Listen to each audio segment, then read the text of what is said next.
വാ വാ ചേച്ചി ചേച്ചി ആരാടാ ഓടിക്കിയത്?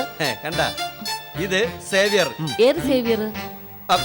എന്റെ ചേച്ചി, ഞാനെന്ന് പറഞ്ഞില്ലേ, ഗൺമാൻ. ഗൺമാൻ. ചേച്ചി, വലിയ വലിയ ആൾക്കാർക്കൊക്കെ ഗൺമാൻ ഉണ്ട്. മനസ്സിലായില്ലേ? എന്ന് വെച്ചാ ബോഡി ഗാർഡ്. വേണമെങ്കിൽ തല്ലുണ്ടാക്കുകയും ചെയ്യാം. നിങ്ങൾ കൂടെ വന്നാ മതി. ഈശ്വര, തല്ലുണ്ടാക്കാനോ? എന്റെ ചേച്ചി, ഇതൊക്കെ രാഷ്ട്രീയത്തിന്റെ ഭാഗമാണ്. തല്ലാനും കൊല്ലാനും ഒക്കെ ഒന്ന് രണ്ടുപേരും നമ്മളിവിടെ വേണം. വേണ്ട, നമുക്ക് ഈ പരിപാടികളൊന്നും വേണ്ട, ഗൺമാനും വേണ്ട. ചേച്ചി, വന്നു കയറിയ മഹാലക്ഷ്മിയെ തട്ടിക്കളയല്ലേ? നിങ്ങൾക്ക് വേണ്ടെങ്കിൽ പറ, ഇപ്പൊ തന്നെ വേറെ 3 പേരെ വിളിച്ചോണ്ടിരിക്കുക. ഞാൻ പോവാ. ചേച്ചി, പ്രതിപക്ഷ നേതാവിൽ നിന്നും പ്രസിഡന്റിനെ വേർതിരിച്ചു നിർത്തുന്ന പ്രധാന സംഗതി അംഗരക്ഷകരാ. എന്താ സേവിയറെ, ചേച്ചി ഒരു തമാശ പറഞ്ഞല്ലേ? ചേച്ചി കൂടുതലൊന്നും ആലോചിക്കണ്ട. സേവിയറിനെ നമ്മളങ്ങ് അപ്പോയിന്റ് ചെയ്യുന്നു. എന്ത് എന്നെ നിയമിച്ചാ നിങ്ങൾക്ക് കൊള്ളാം. ഗൺമാൻ, വാചോടിയൊക്കെ നിർത്ത്. നിയമിക്കാം, പക്ഷെ ആരെയും തല്ലാനും കൊല്ലാനും ഒന്നും പോണ്ട. ഇല്ല, തല്ലണം എന്നുള്ളപ്പോ പറഞ്ഞാ മതി. അപ്പോഴേ തല്ലു.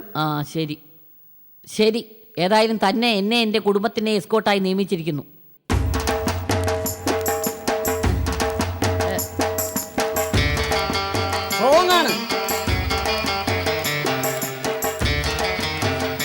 കണ്ടില്ലേ, സതിയുടെ അംഗരക്ഷകനാണ്.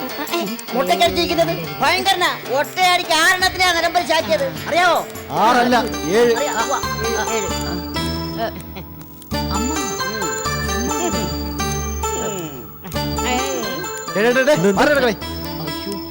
മനസ്സിലായില്ല. അങ്ങനെ ഭരണത്തിലുള്ളവർ കാറിലോ മറ്റോ വരുമ്പോ മറ്റുള്ളവർ മാറി നടക്കണം. അങ്ങോട്ട് മാറി നടക്കടാ.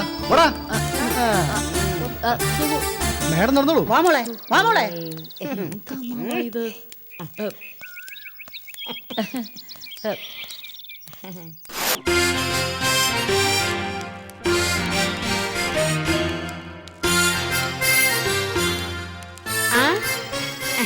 ശരിയാവില്ല സാറേ, ശരിയാവില്ല.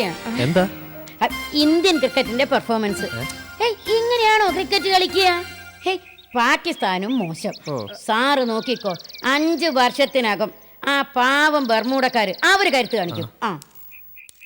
അയ്യേ, ഒരു വിവരവും ഇല്ല. ചേച്ചി എന്തിനാ ഈ കാണുന്നവരോടൊക്കെ ക്രിക്കറ്റിന്റെ കാര്യം പറഞ്ഞു നടക്കുന്നത്? എന്റെ പൊന്നു ശാരദേ, ദേ ലോകകപ്പ് ക്രിക്കറ്റ് നടക്കുവോ? ഇപ്പൊ കോഴിയും പൂച്ചയും ഉൾപ്പെടെയുള്ള എല്ലാ ജന്തുക്കൾക്കും ക്രിക്കറ്റ് ഭ്രാന്ത് എഴുതി നടക്കുന്ന സമയം. നമുക്ക് ഈ ക്രിക്കറ്റ് അറിഞ്ഞൂടാന്ന് പറഞ്ഞ നാണക്കേടല്ലേ, മഹാമോശം. അയർലൻഡ് നല്ല ചോണക്കുട്ടികളാ അല്ലേ സാറേ? പിന്നല്ലാതെ ഇത്തവണ കപ്പ് ന്യൂസിലാൻഡ് ആയിരിക്കും കൊണ്ടുപോകുന്നത്. കണ്ടോ സാറേ, ജയസൂര്യയുടെ വെടിക്കെട്ടിനെ അല്പം മങ്ങല് വന്നിട്ടുണ്ടോന്നൊരു സംശയം. ചേച്ചി, എനിക്കൊരു ഐഡിയ. എന്താ? നമുക്ക് നഗറിൽ ഒരു മാച്ച് സംഘടിപ്പിച്ചാലോ? എന്ന് വെച്ചാ പ്രസിഡന്റ് ടീം ഓപ്പോസിറ്റ്. എങ്ങനെ? സതി ചേച്ചിയുടെ നേതൃത്വത്തിൽ പ്രസിഡന്റ് ടീം, ലീലാവതി ചേച്ചിയുടെ നേതൃത്വത്തിൽ പ്രതിപക്ഷവും. കൊള്ളോലോ ശാരദേ. ഇനി അത് നടത്തിയിട്ട് തന്നെ കാര്യം. നോക്ക് ശകുന്തള, നമ്മൾ ഉണർന്ന് പ്രവർത്തിക്കേണ്ട സമയമായി. മനസ്സിലായില്ല. സതിച്ചേച്ചിയെ ഇങ്ങനെ വിട്ടാ പറ്റത്തില്ല. അതും മനസ്സിലായില്ല. ഓടിക്കണം. എന്താ? എടി ഓടിക്കണം, സതിച്ചേച്ചിയെ ഓടിക്കണം. സതിച്ചേച്ചിയുടെ വീട്ടിൽ നിന്ന് സതിച്ചേച്ചി ഓടിക്കണമെന്നോ? എവളിതെന്തോന്ന് പറയുന്നത്? എടി നോക്ക്, എക്സസൈസ് ചെയ്യിപ്പിക്കണോന്ന്. എന്ന് വെച്ചാ? വ്യായാമം ചെയ്യിപ്പിക്കണം. അതെന്തിനാ? എടി, വലിയ വലിയ നേതാക്കന്മാര് വ്യായാമം ചെയ്യും. മുഖ്യമന്ത്രിമാര്, മറ്റു മന്ത്രിമാര്, MLA മാര്, നേതാക്കന്മാര്, ഇവരൊക്കെ രാവിലെ വൈകിട്ട് നടക്കാൻ പോകുന്നവരാ. ഈ രാഷ്ട്രീയക്കാർക്ക് 90 95 വയസ്സായാലും 25 വയസ്സുകാരന്റെ ചുറുചുറുക്ക. കാരണം എന്താ? ഈ എക്സസൈസ്. എത്ര ജോലി തിരക്കായാലും അവർ ഈ വ്യായാമത്തിന് സമയം കണ്ടെത്തിയിരിക്കും. സതിച്ചേച്ചി ആരോഗ്യത്തോടു കൂടി ഇരിക്കണം.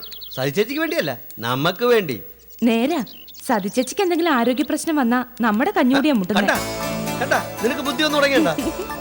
എത്രയും പെട്ടെന്ന് നാളെ മുതൽ നമുക്ക് സതിച്ചേച്ചിയെ ഓടിച്ചു തുടങ്ങണം. വേണം. എത്രയും പെട്ടെന്ന് കേട്ടോ.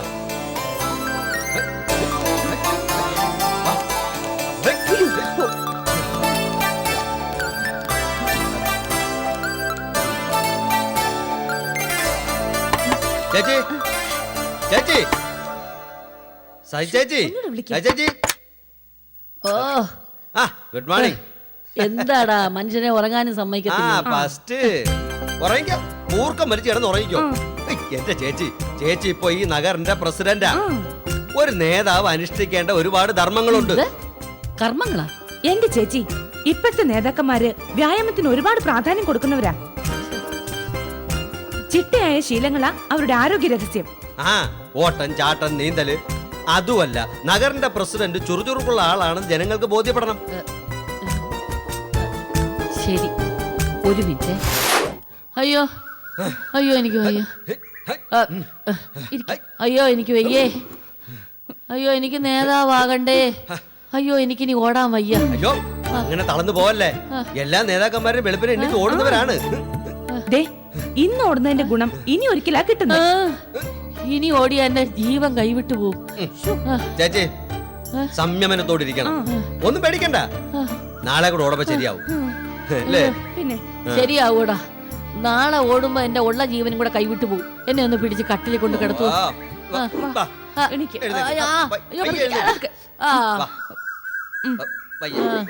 അയ്യോ എനിക്ക് വയ്യ. വാ.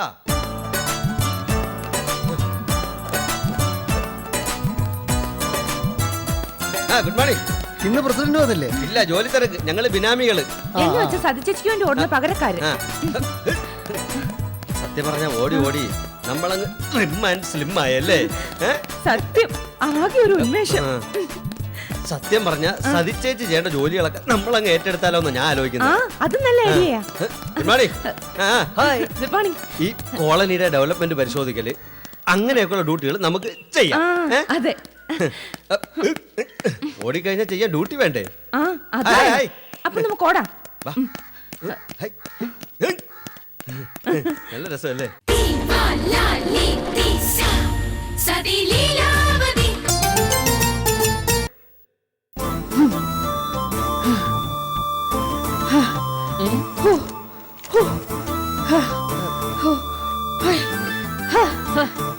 എവിടെ ഞാൻ ഇന്ന് എന്താ?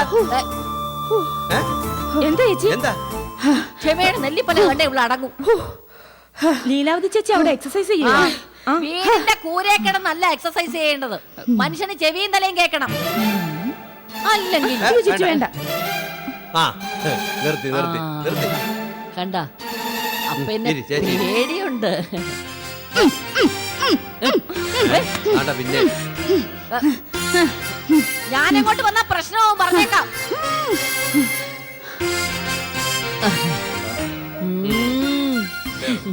ദാ വീണ്ടും നിന്നു. ഇനി പ്രശ്നമില്ല. കാര്യം എന്തൊക്കെ പറഞ്ഞാലും അവക്ക് എന്നെ പേടിയാ. ഭയങ്കര പേടി.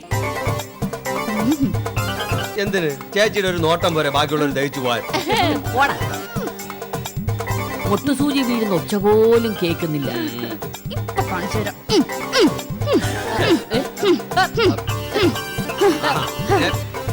ഇന്നിവിടെ ചാട്ടം ഞാൻ നിർത്തും. അയ്യോ, അല്ല, ചേച്ചി, വേണ്ട. വേണ്ട ചേച്ചി. മാറി. എന്നാ പറയുന്നേക്ക്. നാട്ടുകാർ ആ ചിരിക്കും. ചിരിക്കട്ടെ. ചേച്ചി ആ കേറി പോന്നു. ചേച്ചി വാടാ. ആഹാ. ദേ, ദേ, ഞാനിവിടെ ഓഫീസ് കാര്യങ്ങൾ എഴുതുക. ദേ, പൊട്ടി ശബ്ദം ഉണ്ടാക്കരുതെന്ന്. ലീലാ ചേച്ചി പ്രസിഡന്റ് ആണ് ഉത്തരവിടുന്നത്. ശബ്ദശല്യം പാടില്ലെന്ന്. ചേച്ചി അയ്യോ സോറി ഏട്ടാ. ഓ താങ്ക് യു. വാ വാ എല്ലാവരും വാ. പറയാ.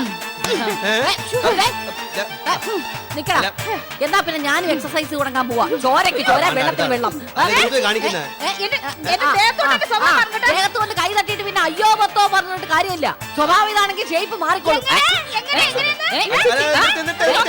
ചേച്ചി, ഈ വ്യായാമം എന്ന് പറയുന്നത് മനസ്സിന് ശരീരത്തിന് വികാസം ഉണ്ടാക്കാനുള്ള ഒന്നാണ്, അല്ലാതെ പ്രശ്നം ഉണ്ടാക്കാനുള്ളതല്ല. എടാ ഓടിക്കേ, നിനക്കറിയാലോ വെല്ലുവിളി കേട്ട് പേടിച്ചോടുന്നവളല്ല ഈ സതി. നേരാ, വെല്ലുവിളി കേൾക്കുമ്പോഴേ ബോധം കെടും. ഓ പിന്നെ എങ്ങനെ ഓടും? വേണ്ടാന്ന് വെച്ച് ഒഴിഞ്ഞു പോകാൻ നോക്കുമ്പോ രണ്ട് വാങ്ങിച്ചോണ്ടേ പോവുള്ളെന്ന് പറഞ്ഞ് വാശി പിടിച്ച് മുമ്പോട്ട് വരിക. ഞാൻ ഇന്ന് ഇവക്ക് രണ്ട് കൊടുത്തിട്ടേ അടക്കും. തല്ല, പക്ഷേ പല്ല് പോകുമ്പോ കിടന്ന് കരയരുത്. ഓ സതി കരഞ്ഞിട്ടില്ല മോളെ, കരയിപ്പിച്ചിട്ടേ ഉള്ളൂ. നേരാ, രൂപം കാണുമ്പോ കൊച്ചു പിള്ളേര് പോലും പേടിച്ച് കരഞ്ഞു പോകും. പേടിപ്പിക്കലല്ല, പീഡിപ്പിക്കലല്ല. ഒരു കാര്യം, എന്റെ നേരെ കൈവങ്ങ ഞാൻ വെറുതെ വിടില്ല. എന്റെ അച്ഛൻ പോലും എന്നെ തല്ലിയിട്ടില്ല. അയ്യോ അതാ, അച്ഛൻ അന്ന് തല്ലിയിരുന്നെങ്കിൽ ഇന്ന് മറ്റുള്ളവരുടെ കൈ മെനക്കെടുത്തണ്ടായിരുന്നല്ലോ. ഇതേ പ്രതിപക്ഷ നേതാവിന്റെ ബ്ലോക്കാ. അവിടെ പ്രസിഡന്റിന് കടന്നു വരാൻ അധികാരമില്ല. ആഹാ അതെ, അധികാരം കയ്യിലുള്ളവർക്ക് എവിടെ ചെല്ലാനും എന്തും പ്രവർത്തിക്കാനും അധികാരമുണ്ട്. എന്തും പ്രവർത്തിക്കാം. ആ പക്ഷേ നല്ലൊരു വൈദ്യശാലയും കൂടെ കണ്ടുവച്ചിട്ട് വേണം എന്തും പ്രവർത്തിക്കാൻ. ഓ ആ ആ അതൊക്കെ ഞാൻ കണ്ടുവച്ചിട്ടുണ്ട്. പരിക്ക് വന്ന് കിടക്കുമ്പോ ഞാൻ തന്നെ ചുമന്ന് കൊണ്ടുപോയിക്കോളാം. ജംഗ്ഷനിൽ ഒരു വൈദ്യശാലയുണ്ട്. പിന്നെ അങ്ങേ തെരുവി 2 വേറെയുണ്ട്. എല്ലാം ഒടിഞ്ഞാൽ ബെസ്റ്റ് വൈദ്യശാല സിറ്റിയിൽ വേറെ ഒരെണ്ണമുണ്ട്. അവിടെ തന്നെ കൊണ്ടിടാം. എന്താണ് അതെനിക്കൊന്ന് കാണണം. ചേച്ചിമാരെ, ഞാൻ ഒരു കാര്യം പറയട്ടെ. നിങ്ങളൊക്കെ സിറ്റി താമസിക്കുന്നവരാ. സിറ്റിയുടെ ഉടക്കിന് സിറ്റിയുടേതായിട്ടുള്ള ഒരു മട്ടുമാതിരിയുണ്ട്. ഒച്ചവെക്കലല്ല, അണ്ടർഗ്രൗണ്ട് പാറകളാണ് സിറ്റിയുടെ ഒരു മുഖമുദ്ര. അതെ, ഇങ്ങനെ തുറന്ന ഫൈറ്റ് നടത്തരുത്. പഴയ സ്റ്റൈല് കൃത്രിമത്തിലൂടെ കാര്യങ്ങൾ സാധിക്കാൻ നോക്കണം. അതാണ് വേണ്ടത്. ചേച്ചി വാ, വന്ന് ഞാൻ പറയട്ടെ. നിങ്ങൾ രണ്ടുപേരും നിർബന്ധിച്ചോണ്ട് ഞാൻ ക്ഷമിക്കുന്നു. നിങ്ങൾ രണ്ടുപേരും ഇടയിൽ വീണത് നന്നായി. ഇല്ലെങ്കിൽ പിന്നെ വിളിച്ചോണ്ട് പോകാനല്ല, എടുത്തോണ്ട് പോകാൻ ആള് വരേണ്ടി വന്നേനെ. അതെ, തപ്പങ്ങാത്ത വാക്ക് പറയാൻ പറ്റും. പക്ഷെ ഈ സതി ഉണ്ടല്ലോ, എന്ത് ചെയ്യും? എന്താ ചെയ്യണം? എടുത്ത് പൊക്കണം.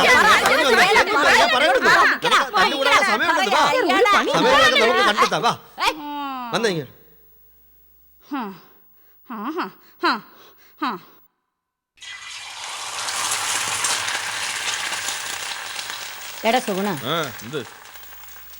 പലരും പറയണ കേട്ടുണ്ട് നീ ഏതോ വിസയ്ക്ക് അപേക്ഷിച്ചിരിക്കുകയാണ്. അതെ ചി, വിസയ്ക്ക് അപേക്ഷിച്ചിരിക്കുകയാണ്. ശ്രീലങ്കയിലേക്ക് ഒരു വിസ. അതല്ലേ എന്റെ വിഷമം. ആ വിസ വരണം. ഇവിടെ നിന്ന് എങ്ങനെയെങ്കിലും ഒന്ന് ചാടണം. തണ്ട സുഗുണന് ബാക്കിയെല്ലാം ഇഷ്ടം തന്നെ. പക്ഷെ ഒരേ വീട്ടില് അവർക്കൊരു ഭാരമായിട്ട് ചുറ്റിക്കൂടുക. അയ്യേ, അതിനേക്കാളും എത്രയോ ഭേദമാണ് മരണം. അയ്യോ, ഞാൻ കരുതിയതേ സുഗുണം കുഞ്ഞും ശാരദ കുഞ്ഞും മനഃപൂർവ്വം ഇവിടെ കഴിയണമെന്ന്. അത് ശരി, മനഃപൂർവ്വം കഴിയാണെന്ന്. ഇതാര് പറഞ്ഞത്? ആരാണ് പറഞ്ഞത്? അതൊന്നും അറിയണമല്ലോ. ഇങ്ങനെയുള്ള തല്ലിപ്പൊളിത്തരങ്ങൾ ആരാണ് പറഞ്ഞതെന്ന് എനിക്കൊന്ന് അറിയണം. ആര്? എന്ത്? ചേച്ചി നോക്കണം. ഞാനൊരു ശാപം ഇടാൻ പോവുകയാണ്. മനഃപൂർവ്വമാണ് ഞാൻ ഈ വീട്ടിൽ കഴിയുന്നതെങ്കിൽ ഈ ഭൂമി വിണ്ട് കീറി ഞാൻ താഴോട്ട് പോട്ടു. കണ്ട, ഭൂമിക്കൊന്നും സംഭവിച്ചില്ല. കണ്ട, വേണമെങ്കിൽ തണ്ട വിശ്വാസമില്ലെങ്കിൽ ഒരു ശാപം കൂടെ. മനഃപൂർവ്വമാണ് ഞാൻ ഈ വീട്ടിൽ നിന്ന് പോവാതെ നിൽക്കുന്നതെങ്കിൽ ഞാൻ തീ പിടിച്ച് കത്തിപ്പോട്ടോ. അയ്യോ, കണ്ടേ, അതും സംഭവിച്ചില്ല. എങ്കിൽ ഒരു പരീക്ഷണം കൂടി നടത്താം. ഓ, എന്ത് പണ്ടായത്തിനും ഞാൻ റെഡി. ഈ അടുപ്പിൽ വെളിച്ചെണ്ണ വെട്ടി തളിച്ച് കിടക്കാം. നീ വെളിച്ചെണ്ണയിൽ കൈമുക്കണം. മനഃപൂർവ്വമാണ് നിൽക്കുന്നതെങ്കിൽ കൈ പൊള്ളും. വിസയ്ക്ക് വേണ്ടി കാത്തു നിൽക്കുകയാണെങ്കിൽ കൈ പൊള്ളില്ല. എങ്ങനെ? അതെ, ഈ വെട്ടി തളിച്ച വെളിച്ചെണ്ണയിൽ നീ കൈമുക്കണം. ഈ വീട്ടിൽ നിൽക്കുന്നത് വിസയ്ക്കാണെങ്കിൽ കൈക്കൊന്നും പറ്റില്ല. മറിച്ചാണെങ്കിൽ കൈ പൊള്ളും. അത് പിന്നെ ഇപ്പോഴത്തെ ഈ വെളിച്ചെണ്ണയിലേക്ക് ഭയങ്കര മായമാണ്. അല്ലെങ്കിൽ ഞാൻ ഇവിടെ ആട്ടി ഉണ്ടാക്കിയ ഒറിജിനൽ വെളിച്ചെണ്ണ. ആ കൈ കൈ ഇങ്ങോട്ട് കാട്ടണം. മായം കലർന്ന വെളിച്ചെണ്ണ ചിലപ്പോ റിസൾട്ട് റോങ് ആവും. മുക്കിയൊക്കെ അറിയാലോ.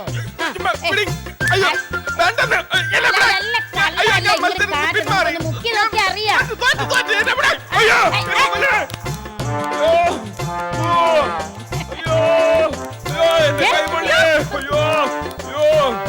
എന്താ? അല്ല, ഈ വെളിച്ചെണ്ണ നമ്മൾ വിചാരിക്കും പോലത്തെ സാധനം അല്ല. അല്ല, നമ്മള് ഒന്നിലും ആവശ്യമില്ലാതെ വെല്ലുവിളിക്കാനും പന്തയം വെക്കാനും പോകരുത്. അല്ലേ ചേട്ടത്തി? സുഗുണം നിർത്തി. സുഗുണം ഇതോടെ വെല്ലുവിളി നിർത്തി. പോട്ടാ ചേട്ടത്തി.